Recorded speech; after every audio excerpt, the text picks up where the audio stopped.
अद्भुत अलौकिक सुंदरता है इस स्त्री की, और इंद्रपुत्र होने के नाते हर सुंदरता पे सिर्फ मेरा अधिकार है।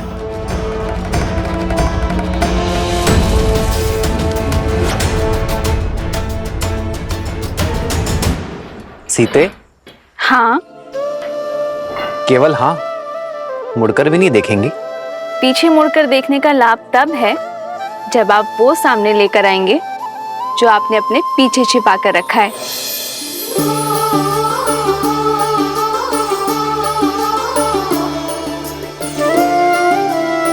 दृष्टि दूसरी ओर थी,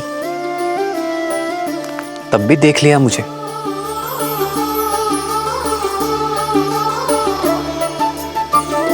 क्योंकि अपने राम को देखने के लिए सीता को दृष्टि की आवश्यकता नहीं आ रहा है। जन्म जन्म का है ये संगम, राम रतन सीता वैभव धन।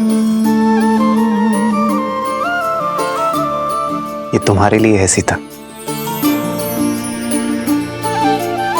पुष्प सुंदर है, और जिस प्रेम से आपने इन्हें गूंथा है, अब ये दिव्य हो गए हैं।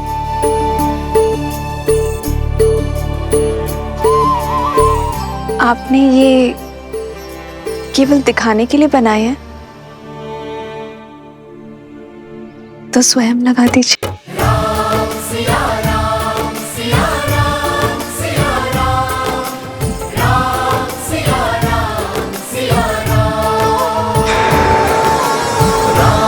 सिया राम सिया राम सिया राम, राम सिया राम। प्रसन्न हो सीता?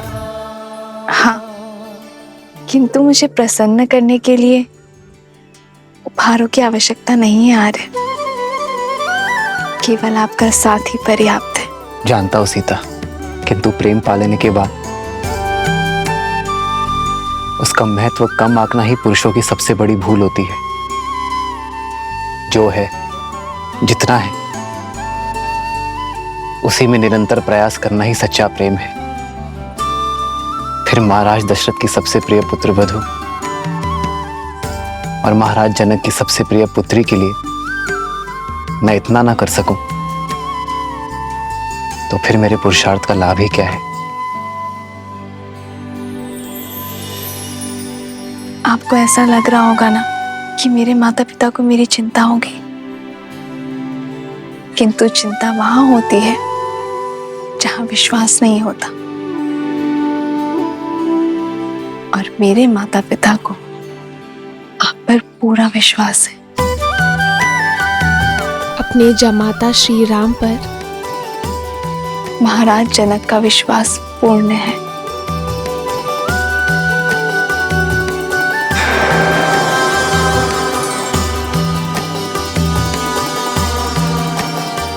सिया राम सिया राम सिया राम सिया राम।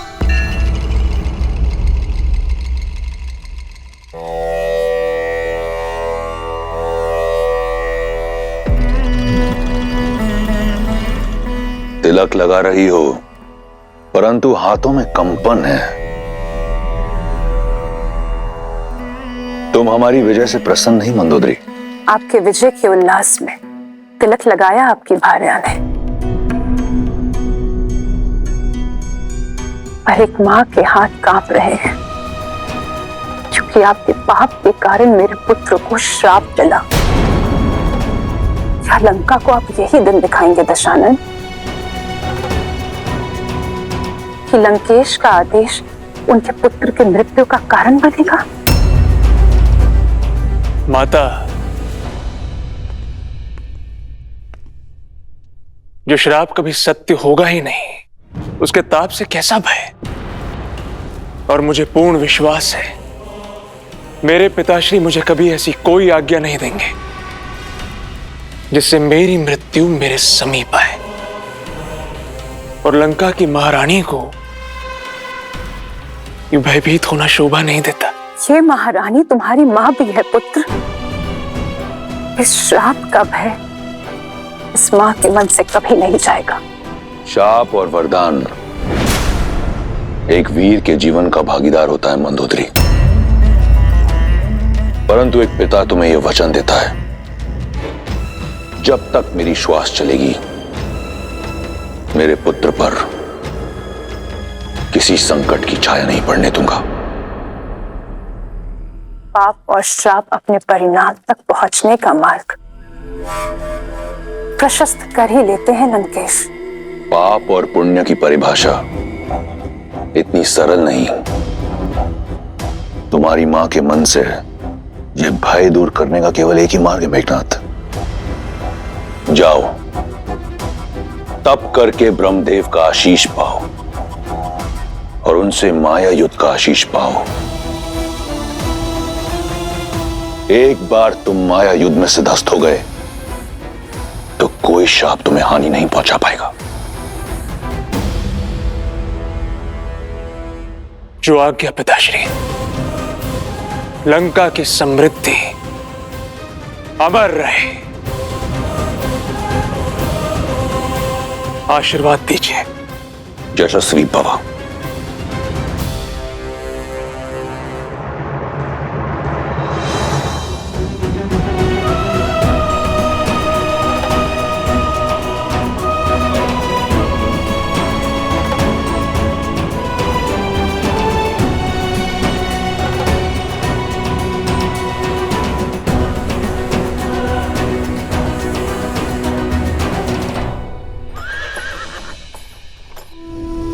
हो चलत प्रात लखी निर्णयुनी के, भरतु प्राण प्रिय भेष बही के।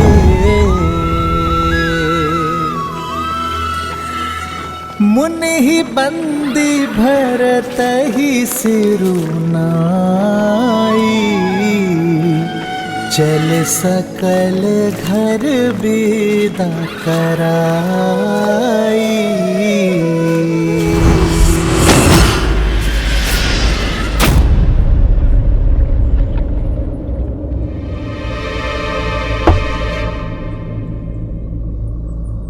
ये चेतावनी कैसी?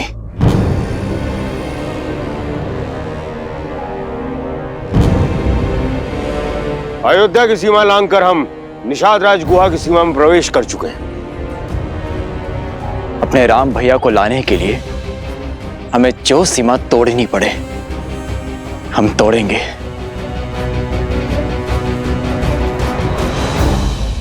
निषाद राज गुहा हमारे मित्र हैं। ऋणी है अयोध्या निषाद राज की, जिन्होंने कुमार राम की हर संभव सहायता की है। फिर तो वो हमारे मित्र हुए और पूजनीय भी। मैं अभी उनसे मिलकर उनकी सीमा पार करने की अनुमति लेकर आता हूं।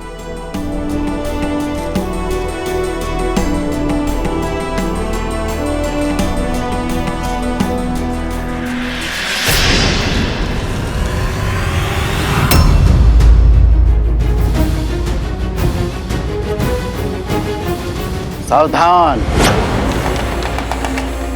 सावधान,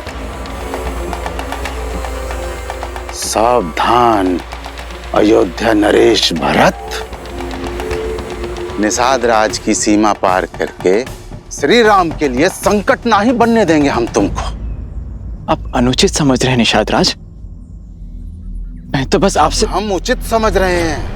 देव तुल्य श्री राम को अयोध्या महल से निकलवा बनवासी बन के भी तृप्त नहीं हुई तुम्हारी आत्मा, जो यहाँ इस सेना को लेके आक्रमण करने चले आए।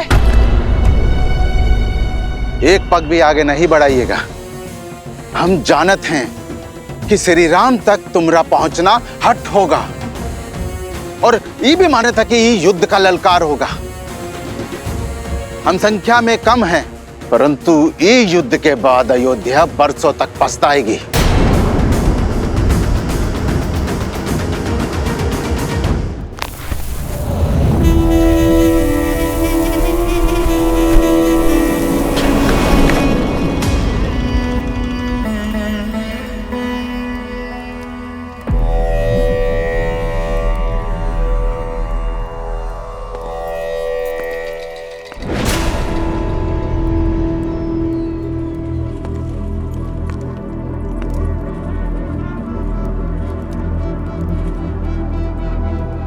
मैं जानता हूं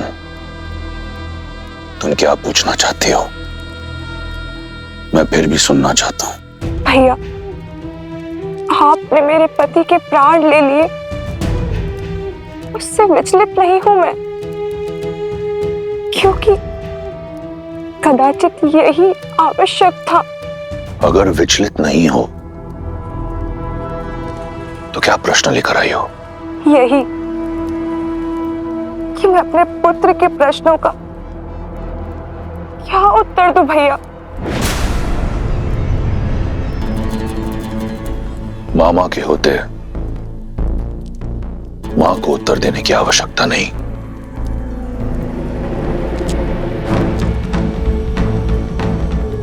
मेरे प्रिय भांजे, तुम्हें पता है इस संसार को लगता है कि तुम्हारे मामा के सीने में हृदय है ही नहीं। वो किसी की पीड़ा, किसी की व्यथा नहीं समझ सकता, परंतु ऐसा नहीं है। एक राजा बनना सरल नहीं है पुत्र। एक राजा के लिए उसका राज्य, उसकी प्रजा का हित, प्रजा की सुरक्षा सर्वोपरि होती है। मैंने जो किया वो किसी द्वेष से नहीं किया। मैं केवल अपना राजधर्म निभा रहा था। समझ रहे हो ना? भैया, मेरे मन में आपके लिए केवल प्रेम और सम्मान है। जानता हूं, और तुम भी जान लो। मेरी बहन और मेरे भांजे को सदैव लंकेश की सुरक्षा मिलेगी, परंतु अगर ये यहां रहा तो अपने पिता के प्रारब्ध को कभी भुला नहीं पाएगा। तुम दोनों दंडकारण्य चले जाओ, हमारे दूर के भाई कारदूषण के पास। स्थान और परिस्थिति बदलेगी तो तुम्हारे और शंभू कुमार के लिए विद्युत जीवा को बुलाना थोड़ा सरल हो जाएगा। मैं समझती हूँ भैया, आपके आदेश का पालन होगा। मैंने तुम्हारा पति छीना है, तुम्हारा जीवन नहीं। पत्नी धर्म से मुक्त हो तुम। जीवन का नया पथ और नया साथी चुनने को स्वतंत्र हो तुम। ये मेरा वचन है, जो भी तुम्हें भाएगा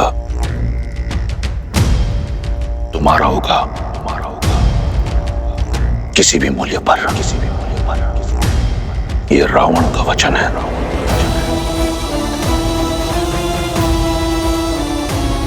धन्यवाद भैया।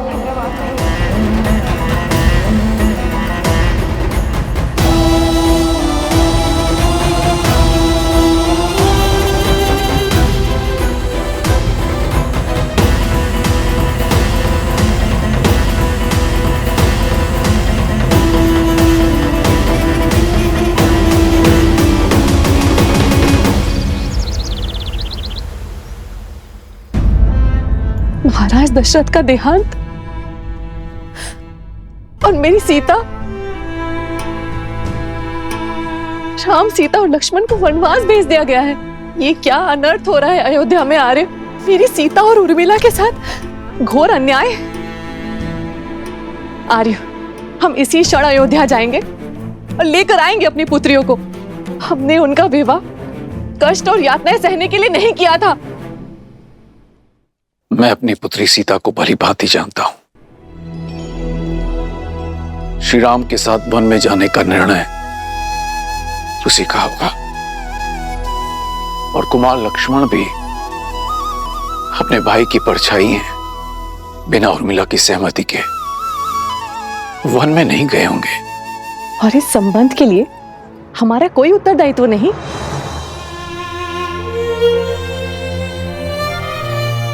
माता पिता को अपनी पुत्री के वैवाहिक जीवन में हस्तक्षेप नहीं करना चाहिए सुनैना, जब तक वो दोनों हमसे अपना परामर्श न मांगे। और राम और सीता का संबंध तो स्वयं महादेव ने चुना है। और मुझे पूर्ण विश्वास है कि राम सीता का हर परिस्थिति में साथ देंगे। और यदि उन्हें कोई पीड़ा होती, कोई समस्या होती, तो वो हमसे हमारी सहायता अवश्य मांगते। माना कि राम और सीता ने हमसे कोई सहायता या परामर्श नहीं मांगा, परंतु कुमार भरत भी तो हमारे जमाता है ना। और उनका ये पत्र, ये संकेत है कि वो हमारी मंत्रणा चाहते हैं। क्या आपको अब भी यही लगता है आर्य कि हमें नहीं जाना चाहिए?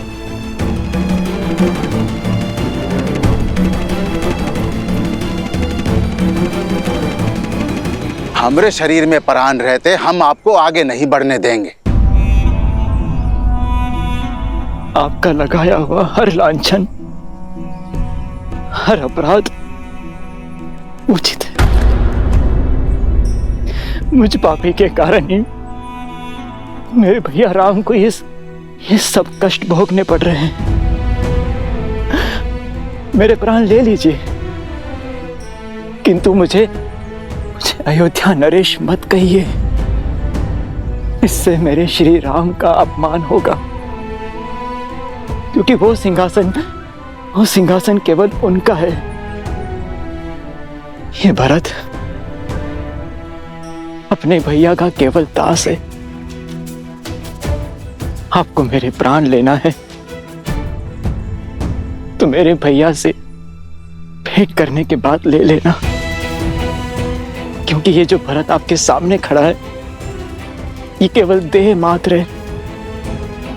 आत्मा तो वनवास जा चुकी है। कृपया मुझे उनसे मिल लेने दीजिए। उनसे मिलना मेरे लिए अत्यंत आवश्यक है। मुझे आगे जाने दीजिए, उनसे मिलने दीजिए।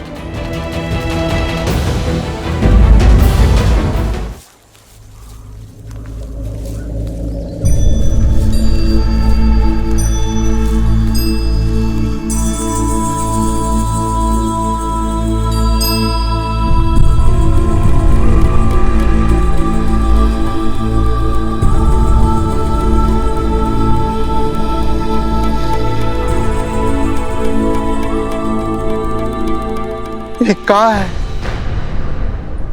सारी महारानियां ऐसन वस्त्र में, और ये कलश।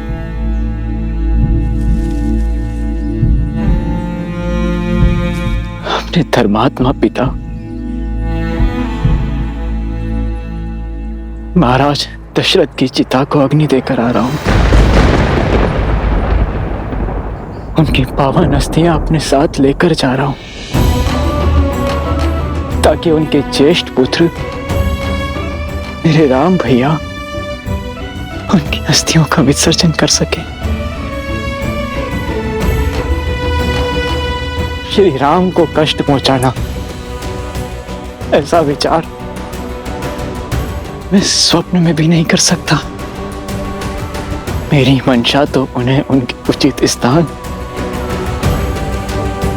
अयोध्या के सिंहासन पर बैठाने की है।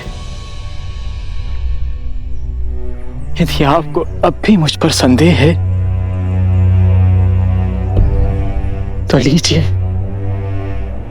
ले लीजिए मेरे प्राण।